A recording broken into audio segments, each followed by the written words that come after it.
Eu vou apresentar para vocês um tutorial básico de harmonização de cerveja e comida.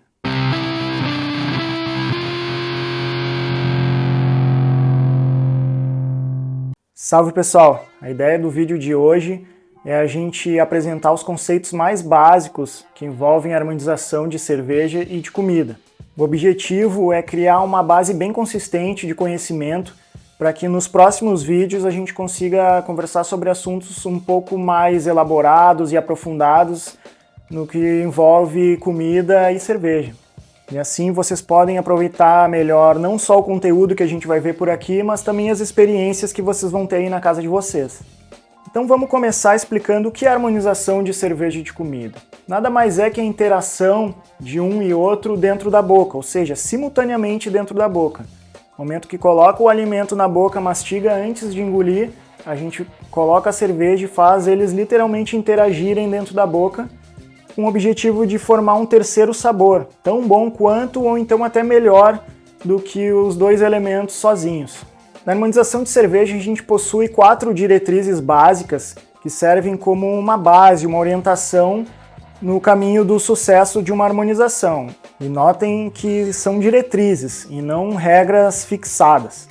Quando a gente fala de harmonização de cervejas, a gente tem uma gama muito grande de estilos, de tipos, de fabricantes, de origens de cervejas, então elas podem variar muito.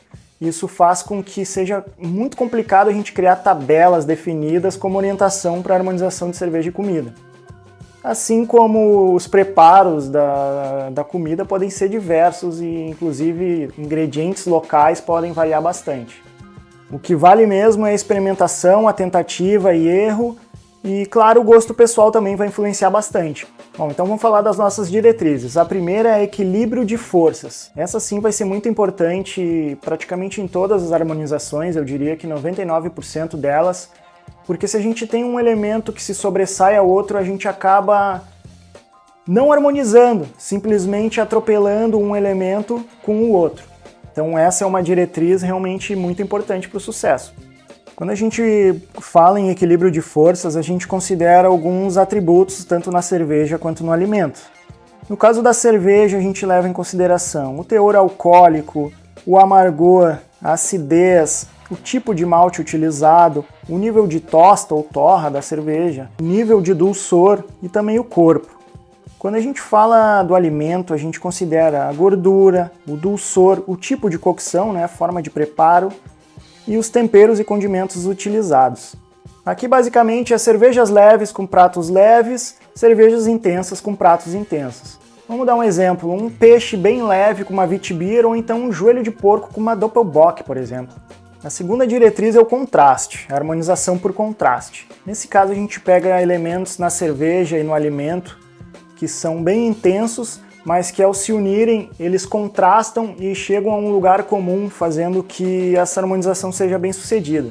Essas interações são bem específicas e são bem previsíveis, eu vou dar alguns exemplos aqui. Quando a gente tem um alimento com bastante gordura, a gente consegue contrastar essa gordura com o amargor, o álcool, a acidez e a carbonatação da cerveja. Quando a gente está falando de alimentos com bastante dulçor, a gente consegue contrastar com a acidez, normalmente fazendo o elo de uma fruta, ou então com o amargor, nesse caso o amargor de tosta e não de lúpulo, na maioria das vezes. Outro caso é o umami, que é contrastado pela tosta, caramelização e amargor da cerveja. O salgado, principalmente de carnes, também contrasta com tosta. E a gente tem um caso bem peculiar que é da picância, da pimenta. Se a gente utiliza uma cerveja com bastante dulçor e perfil maltado, a gente consegue amenizar essa picância. Ou então quando a gente utiliza uma cerveja bem amarga, esse amargor da cerveja vai intensificar a picância do alimento. Em alguns casos, o teor alcoólico também vai intensificar a picância, mas isso vai depender do dulçor residual e do equilíbrio geral da cerveja.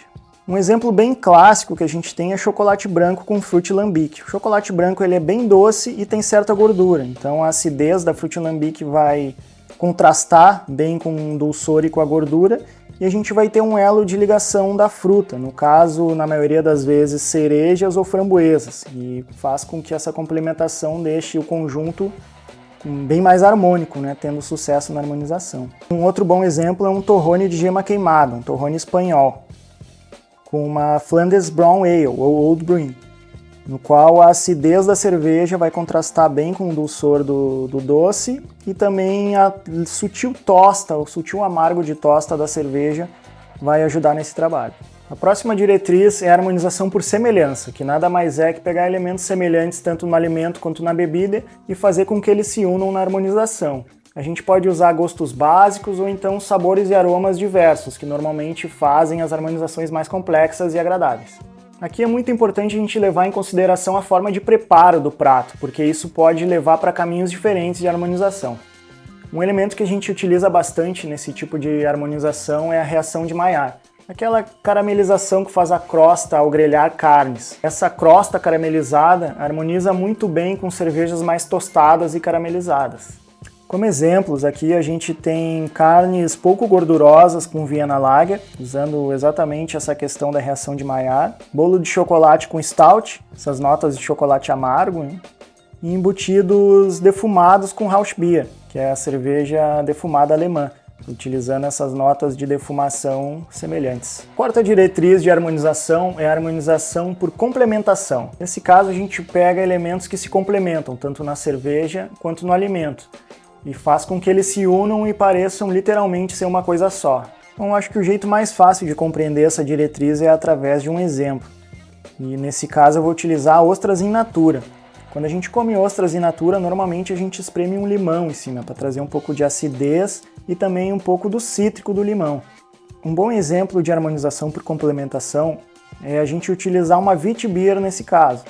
Então a gente traz uma leve acidez dessa cerveja, mas principalmente um caráter bem cítrico, fazendo o papel do limão nas ostras in natura. Bom, para quem chegou até aqui no vídeo, eu vou pedir que já se inscreva no canal, já dê o curtir, isso dá bastante força para a gente continuar trazendo conteúdo aqui para vocês.